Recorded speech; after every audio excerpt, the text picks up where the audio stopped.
Pemerintah Provinsi atau Pemprov Bali di bawah kepemimpinan Gubernur Wayan Koster membuktikan keseriusannya dalam penguatan keberadaan desa adat.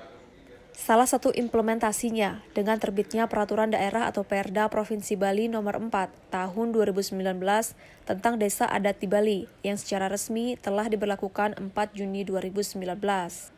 Komitmen pimpinan daerah tersebut didukung penuh oleh Universitas Hindu Indonesia atau UNHI Denpasar.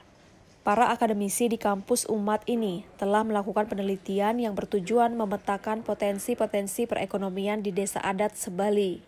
Rektor UNHI Denpasar, Prof. Dr. DRH Imade Damriasa MS menjelaskan, apa yang telah dilakukan akademisi UNHI adalah upaya membangun relevansi antara perguruan tinggi dengan masyarakat.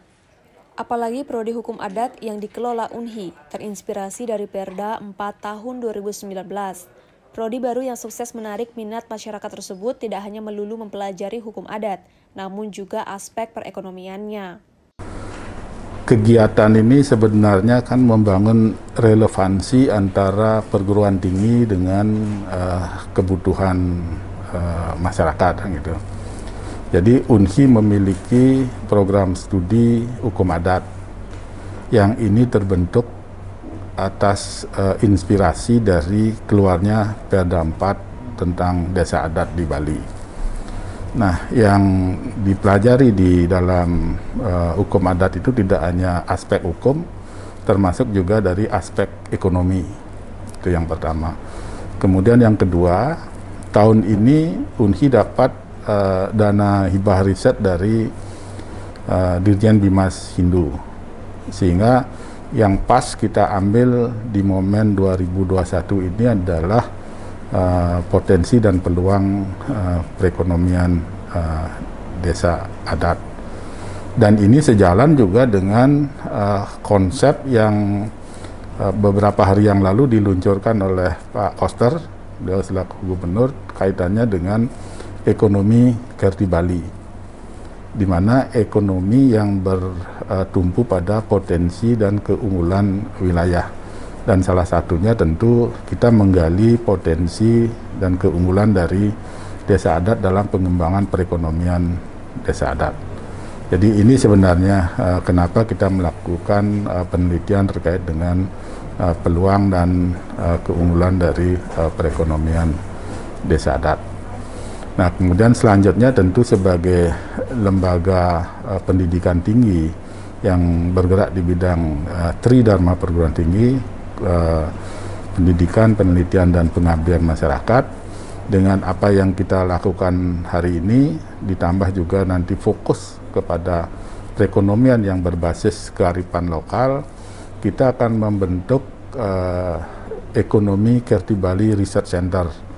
Dan lembaganya udah kita bentuk di UNHI. Tinggal nanti kita cari waktu yang pas untuk launching ekonomi Kerti Bali Research Center yang ada di Universitas Hindu Indonesia.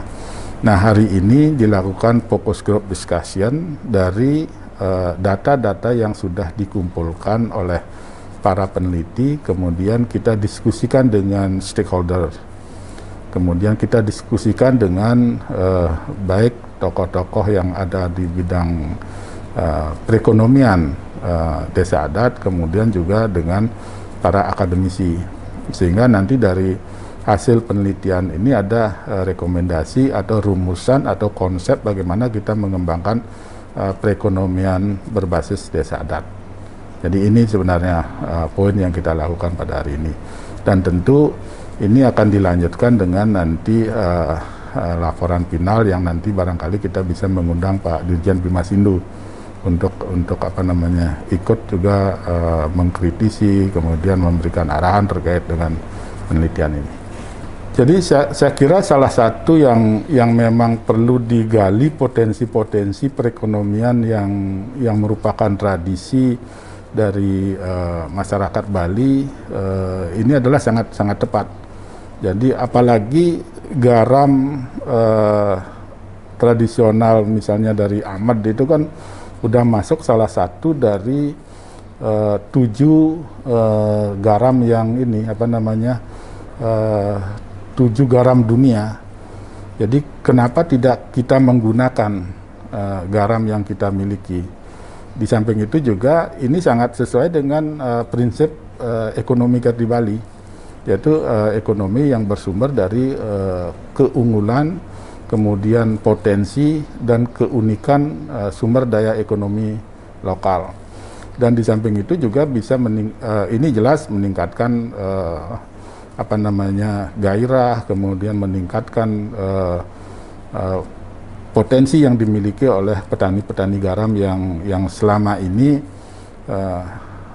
tanpa adanya regulasi dari gubernur kan sulit masuk ke pasar, apalagi ke pasar modern, pasar tradisional aja sulit masuk. Dan ini akan menggairahkan perekonomian, terutama petani garam.